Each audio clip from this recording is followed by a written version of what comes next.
Steve. Yeah, training camps are very hard. They're grueling, they're tough. You know, they're mentally, physically exhausting. Towards the end of my past training camps, I feel like I was overworking, where my body was literally hurting every time I was stepping in the ring to spar. But this time we would spar high rounds, 12 rounds, 11 rounds, 10 rounds, but we'll do that one time a week. We'd spar like 8, 12, and then cool it down 5, 4 on a Friday, or usually more fighters do 12, 12, Good night, 12. everybody!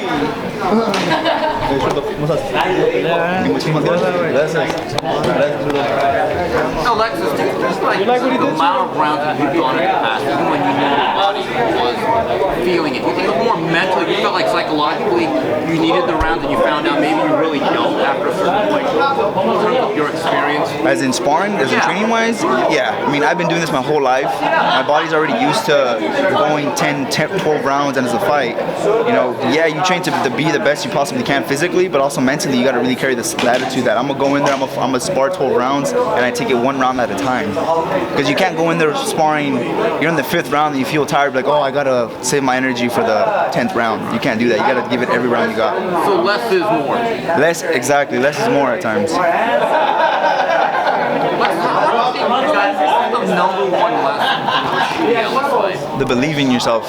You know, I know that fight, I feel like I tell everyone I feel like I was in the shell the whole night. You know, I make no excuses. I lost that night. Alexis was a better man that night. But really, I feel like the belief and the confidence you have to carry yourself when you're in that ring. Because I sparred with some of the best fighters. I held my own. I do very good. But when those bright lights, like you guys have them on right now, it's a different atmosphere. And I feel once you walk in that ring, it all hits you. So now I feel like I've settled it down. I've acknowledged that I'm in the entertainment business. You know, lights are gonna be brown.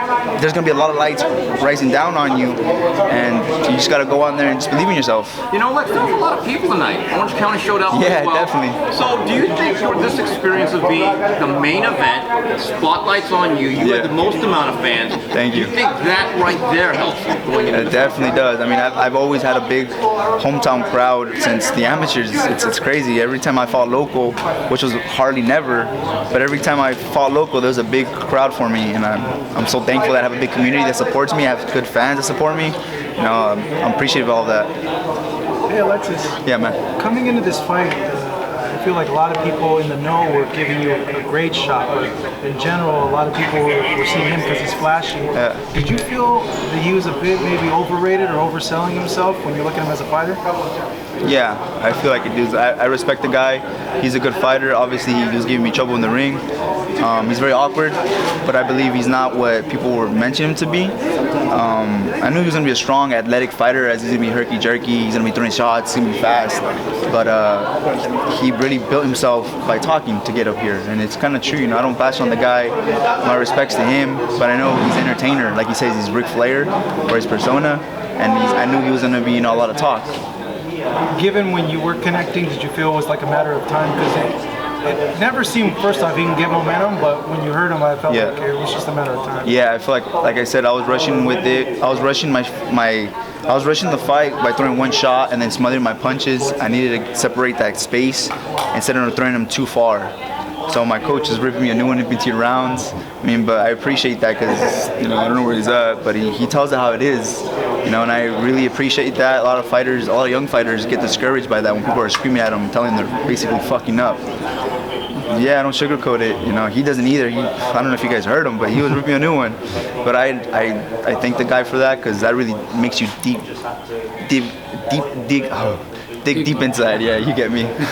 Alexis, were you surprised of some of the shots he was taking? Because he took some hellacious shots from you. No, I wasn't surprised because I've seen the guy hit the deck a lot of times and get back up and win the fight by knockout. So I knew he was always going to be dangerous. So I told myself I'm not going to get carried away, keep working the body, and then finish upstairs. Was the cut in the eye, was that from a punch, a headbutt? I think it was. I started swelling around the third. No, I think the first round. Yeah, I think he hit me with the jab, a good jab. I think it was like the first punch he threw. Actually, he hit me with the jab. jab, I kind of felt like my eye kind of. Yeah. You guys traded. Hey, we got traded one right jabs. after that. Yeah, it was like we traded jabs. I think he got me pretty good with the eye, with the jab in the eye. And then after that, he headbutted me one time. I think that's what kind of cuts the scratches there. And he was also shouldering me too. I even told the ref 2-3 times, like, hey, shoulder. I mean, hey, ref, look for the shoulder, look for the shoulder. But it's, you know, it's boxing at times. I know he's not doing it intentionally, but yeah. Did you saw him in the back? Obviously, he's disappointed. He's really sad. I think he might be a little concussed. That's just my observation. Well, I heard he was taken to the hospital. Yeah. You've experienced a loss before. This is his first loss. What would you tell him? I mean, Blair, pick yourself back up, man. Like, I know you carry that confidence within yourself. You just gotta keep carrying that confidence and go back in the ring.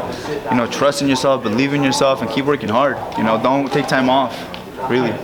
I know it's hard right now because obviously it's a loss. Yeah, because you've been through it. I've been through it. You know, I've never knocked out, but you know, I got beat up. Not beat up, not even. I got outpointed. I let myself down that fight, and that was really, I discouraged myself, but I picked myself back up.